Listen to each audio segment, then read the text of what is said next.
So, tara na po. Pasok na po tayo sa kanila. Bagong house, Katas TVC. Yay! Wow! Amazing si Lord! Grabe! Ang gaganda ng bahay talaga.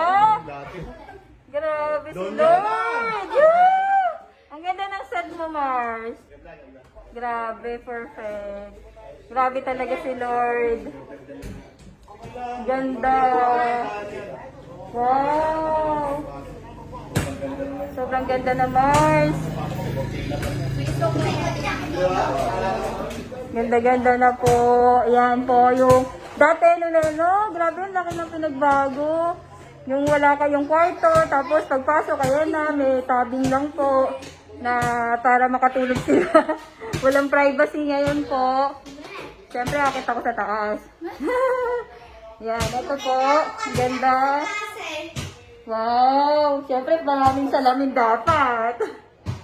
Wow! Ganda-ganda. Perfect. Wow po. Siyempre, kasama si Ar. Wow! Ganda.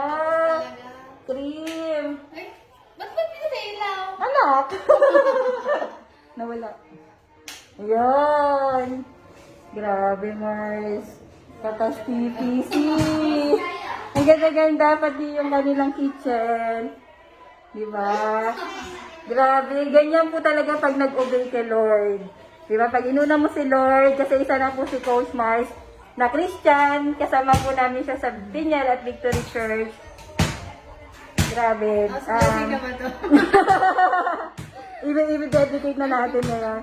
Ayun, so, direct ko po silang mag-asawa. Dati po siyang negative, pero siya po yung humataw. At kasama na po siya sa top earner this year. Galing. Congratulations, Mars. Siyempre, akit ako. Bakit muna natin to. Oh, tuwan-tuwa na naman si Kate. May kalaro na naman siya. Siyempre, aakit kami sa kanilang second floor. Wow! Ay, ganda kayo ah. Kay liwanag ng buhay. Ay, wow! Tatlong kwarto? Ang laki, Mars! Mga ano ng storage po, Mars. Parang lumaki to. Ang galing ah. Wow! Kuya! Ang galing-galing. Kay Jan. Lagyan na lang ng cabinet, no?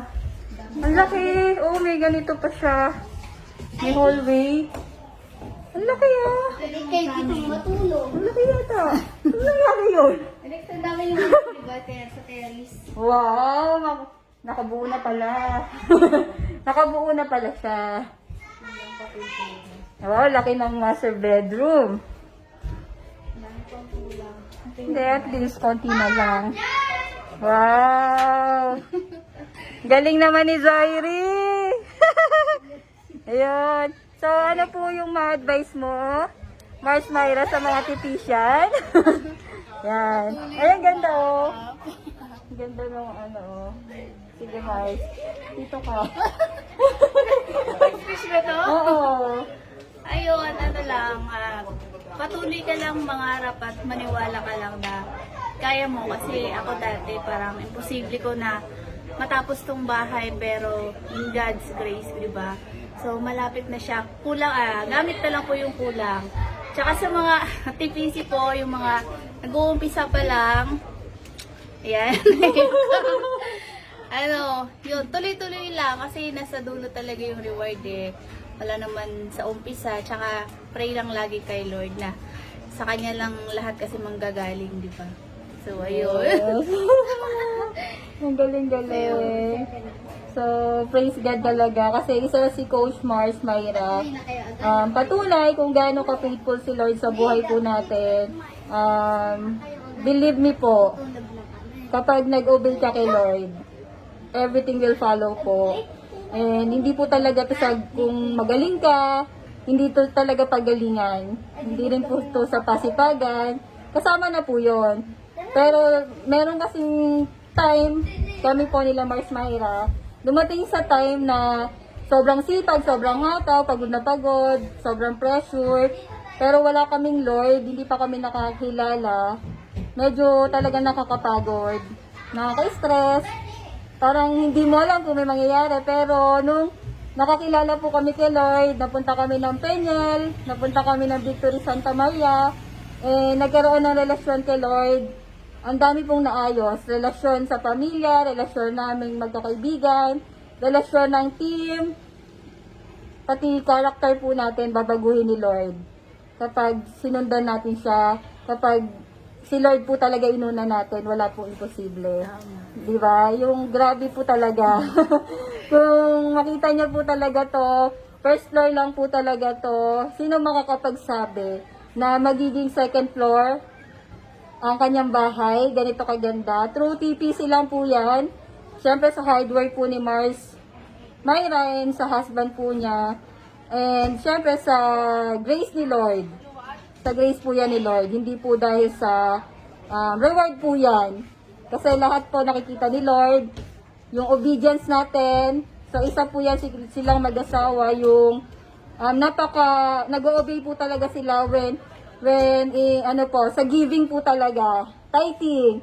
Yan, saka sa pag-share sa grupo. Iyan po yung number 1. Number 1 na sikreto. Kung gusto mo maging successful sa buhay, gumanda yung team mo, lumaki yung team mo, magbigay tayo. First fruit ng pinaghirapan natin. First fruit ng blessing na binigay sa atin ni Lord, ibalik natin yan sa Kanya, kay Lord. And sa team po natin, sa family po natin. Ayan, si Mars Myra, napaka-generous po niya sa family niya. So, saksi po ako dyan na talagang hindi nila kinalimutan yung parents nila. Sabi nga, di ba, honor your parents. And honor other people. Yan, lahat talaga, i-honor mo. Siyempre, una talaga si Lord. And, grabe. Ako yung pinakamasaya, siyempre. And, naniniwala po ako, hindi lang po ito yung first house nila talaga. Nakita po namin. Magkakaroon sila ng second house, third house, fourth house, maraming sasakyan. Lalaki pa yung team nila, bonggang-bongga. Kasi isa si Mars Myra and Kozoiri, na inspirasyon na ngayon ng buong team, Achievers. So, siya po yung founder ng Fortified Achievers. Di ba? So, congratulations, Mars Myra. Sobrang laki ni Lord talaga. And, Siyempre, walang ganito kung hindi ka rin po namin nakilala. yun. Ganun kasi si yung Lord pala yung pala yung purpose ni Lord, bakit kung dati tinatarayan ko siya, ito pala yung purpose na magkaka-partner kami kasi may gagawin pala si Lord sa buhay namin. Yes. Nakaplano kasi yan eh. Baga nakaplano na kay Lord yung mga mangyayari. Iniisip pa lang natin, sinulat pa lang natin, nakaplano na po yan kung sino yung mga makakasama natin. Siyempre, pag nag-pray ka, ibibigay sa'yo yung mga tamang tao. Kapag kay Lord ka talaga sumunod, mga tamang tao, yung makakasama mo, na ipupush ka talaga sa pangarap mo. Diba? So, grabe po. Ang laki talaga ng Lord natin. And hindi pa talaga tapos si Lord sa buhay natin. Siya talaga, pag siya ang kumilos, walang imposible. You cannot outgive God talaga. And grabe. Amazing talaga si Lord. Surprise visit po talaga. Kala ko ipaprank lang eh. Oo, kala mo prank na. Yeah. So, congratulations, Mars. Finally, alam ko na kontento ka na sa ganito kasi ito lang naman yung pangarap mo. Parang ako rin naman noon, di ba? Nung nagkaroon ako ng bahay sa Dulalia, sabi ko, iyon na talaga yon. So, plan ko rin noon, ipa-extend lang din na ganito. Pero, hindi mo talaga masusukat yung kayang ibigay ni Lord sa buhay natin. Diba? Huwag nating limitahan yon. Basta patuloy lang tayong gumawa ng mabuti sa kapwa natin. Patuloy lang tayo mag-obey kay Lord. Patuloy lang tayo sa pagbabasa ng Bible. Patuloy lang po tayo na mag-share ng blessing. And patuloy lang tayo na i-guide yung mga team natin, mga members natin. Sacrifice po talaga para sa team. Yun. With that, syempre, abangan po natin yung finishing ng kanilang bahay. So, biglaan lang po ito. Hindi pa tapos, pero na-amaze na po ako talaga.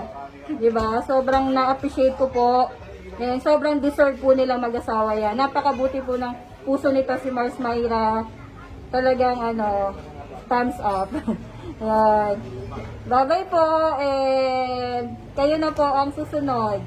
Mare-rewardan ni Lord. Yes. Okay, so tuloy-tuloy lang po kahit mabagal. Basta wag lang po tayong manlalamang ng kapwa natin. Bye-bye po, and God bless us all.